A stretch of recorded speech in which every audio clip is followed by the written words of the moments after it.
একদম আরো দিয়ে একটা গেড়িতে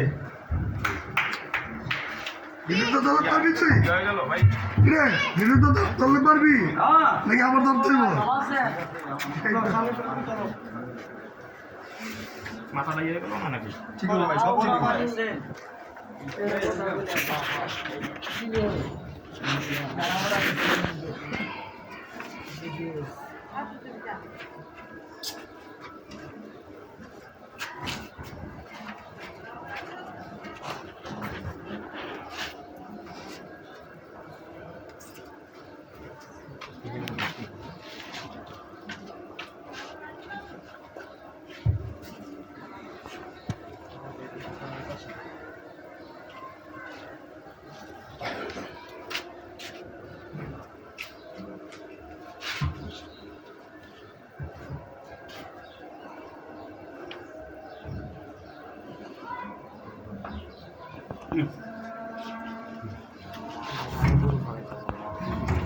গোড়া একটু পিছিয়ে নাই